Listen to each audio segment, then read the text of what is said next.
Three. Welcome to first grade! Hi, I'm Miss Lanius. Hi, I'm Miss Cruz. Hi, I'm Miss Pryor. Hi there, I'm Miss Bramlett. Hi, I'm Mrs. Davenport. Hi, I'm Miss Slayton. Hi, I'm Miss Warren. Hi, I'm Miss Saul. Hi, I'm Miss Buttram. Hi, I'm Miss Crumpler. Hi, I'm Miss Gosley. Hi, I'm Mrs. Ritter. Welcome to first grade. Hey, my name is Julie Burrows and I'm principal here at Lakeside Primary School, and I hope that you've enjoyed your first week and a half as a first grader at Lakeside. I also hope that you have enjoyed your book about kindness that we gave you, and that you've been able to do some random acts of kindness while you've been at school and also at home. I also want to remind you that starting on Wednesday of next week, we will start our Smart Start Wednesdays. That means we will start school at 8:20 in the morning. So the doors will still open at 7:15 like always, but you don't have to be here until 8:20 if you don't want to. We will have staff here and the buses will still run. The schedule will be just normal for everybody. But if you'd like to enjoy some family time or sleep in a little bit, you're welcome to do that. So we will ring that tardy bell at 8:20, and we will also put a PowerPoint about the Smart Start and why we're doing that at the end of this presentation. I hope you guys have a great year. Good evening and welcome to Lakeside. We're so excited that you are part of the first grade family. We'd like to take a few minutes to just walk you through some things that are going to be happening at school with your student and ways that you might be able to support them. Breakfast on the go is an option for our students this year. As they come in from the playground, they are offered a breakfast. They do not have to take the breakfast, so we feel it's important that you talk to your child about whether or not they're going to be eating breakfast at school or whether or not they're going to be eating breakfast at home, so that your child is not eating multiple meals and their accounts being charged. So simply sit down with them and have a conversation about whether or not they're supposed to take a breakfast off of the cart or not. This will help us know for sure which kids are eating breakfast and which kids are eating at home. We all know that social media has become one of the greatest ways for us to communicate with parents from the school. So each teacher has a specific way that they will be communicating with you. They may be using a platform such as Facebook, where they have a class social media page, and information will come home to you on that regarding field trips, regarding things that they may need to bring to school that day, parties, etc. Some teachers may be using their class dojo or a Remind app to let you know what is happening in the school. We encourage you to try to find a way to connect with your teacher through one of these social media platforms, because it is the easiest and most effective way for us to get information to you. If you do not have access to some type of social media, most teachers will still be providing some type of a note home at times in order to help you, and the district does do at times newsletters. The 2019 school year has brought one big change to the primary and the intermediate building, and that is we are going to a standards-based report card. This report card is allowing us to actually look at the skills that the student is missing or struggling with, and pinpointing essential skills that the student needs to be able to do in order to move on to the next grade and to be successful as a reader and also as a mathematician. The report card has a similar look from K through 4. It will have the standard itself that the student is working on, and a quarter, 1, 2, 3, and 4, that the skill can be marked as whether or not it's proficient or not. If the box is shaded, it just means that we aren't assessing that skill at that time. We may be assessing that skill in the 3rd or the 4th quarter rather than the beginning of the school year, because it is a more complex skill. Another great thing about the report card is that we've tried to simplify the scoring system so that you, the parent, have a really good idea what your child can do. Therefore, all we're saying and marking is a yes, your child can do the skill. Sometimes your child can do the skill, or no, your child cannot do the skill. This scoring system will allow you to be able to know specifically what your child can and cannot do.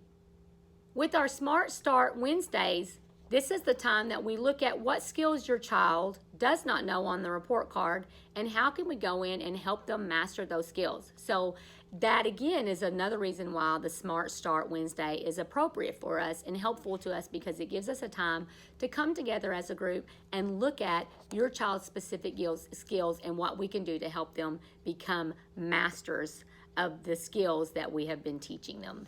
One of the big questions we get often asked from parents is, what can I do to help my student at home? I specifically work with students when it comes to literacy, and so I'm going to give you a couple of ideas that you might do with your student at home to help them become better readers and better writers. Each week, your teacher is going to be sending home a homework notebook, and it may look different from class to class. There'll be 2 to 3 assignments that are given, and those assignments are going to be specifically created to help your student be successful. Here are some things that you might see. You might see a short list of words. We encourage you to practice reading these words with your student because we want them to become fluent with them. These are the words that we are working on in the classroom, and we want the student to be able to read them. Some kids might say stick. That's okay if that's where they are as a reader. Some may look at the word and say stick. That's what we want to get them to. This paper can also be used as a sort. You could cut it out and your student can sort the words by features that are similar. It's a great way for your child to really problem solve and look at words and find things and characteristics that are alike. So word sorts will probably be coming home. We won't be giving an assessment every Friday over those words, but we will try to, at the 4 to 5 week mark, stop and look at everything we've taught so far. What has the child missed or what have they already mastered? But we want to give them plenty of practice time before we actually start giving that assessment. Another thing that might come home with you are passages and poems that are working on the same pattern that we're working on in the classroom. This gives them the chance to practice reading incomplete sentences. Sometimes the papers may be bare and there may be nothing on them, and oftentimes they may have highlighted the feature that we're working on. Maybe they've made some swoops across the page that show how phrases work within the words, but from the parent perspective, what we need you to do is practice reading these with the students. Sometimes it may just be sentences where the kids are working at the sentence level and working on that pattern in the sentence level. And we also will have opportunities where kids will have take-home books that they can actually read at home with the parent, working on the skill that is specific to where your child is within the reading continuum. A lot of times parents are always asking us, how can I help my child with spelling and remembering how to spell words? One thing we often see parents do is have kids try to just spell the words over and over and over, saying things like P-A-C-K pack, P-A-C-K pack, P-A-C-K pack. Well, we want to show you a different strategy that might help you with your student and how to spell. Every day, your child, as they go through first grade, is going to have the opportunity to work on spelling features within a word. Sometimes it's working on a rule. Sometimes it's just hearing the sounds in the word and marking those sounds, matching those sounds to the grapheme that they represent. So every student's going to come home with what we like to call a sound box. And this sound box is a place for them to listen for the sounds in the word and then actually put the sounds down and attach them to a letter that represents them. So for instance, if I take a word like pack, I may say to my student, the word is pack. Let's see how many sounds we hear. We hear p, a, k, 3 sounds. So I'm going to put a dot under each box. P, a, k, 3 sounds. Now, once I've done that, I'm going to start helping the student then figure out what letters attach to that sound. So I might have P. The letter P says P. A says A. And K is often spelled with a CK at the end of a 1-syllable word that has a short vowel sound. Notice that I put the CK together in the box because those 2 letters come together to make the sound K. And since this is a sound box, I want to put all the letters in that box that help make that sound. What if we were doing the word trick? Trick. I hear t, it, k. 4 sounds. T, it, k. 4 sounds. So I'm going to mark my boxes, 4 boxes, because that's how many I need to represent this word. And then I have t, it, k. Once again, my t and my sounds are represented with a T and an R, but I put them in separate boxes because they each have their own sound. But my CK, k, is in a box together because both of those letters come together to make the sound k. This is how we would like your kids to be working on spelling words rather than just writing P-A-C-K, P-A-C-K. We want them to understand there's a sound and there is a group of graphemes that come together to make that sound. They will be practicing this in their classroom, so it shouldn't be a new skill for them. They should easily be able to work with you at home with this.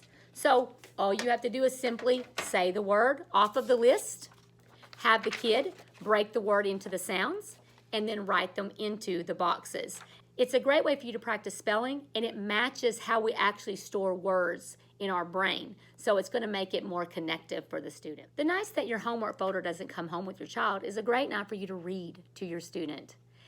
We all know that language is built through reading and having opportunities to hear how our language works. We want to encourage you to get your kids in books. Take them off the device and have a time that you can sit down and read with your student.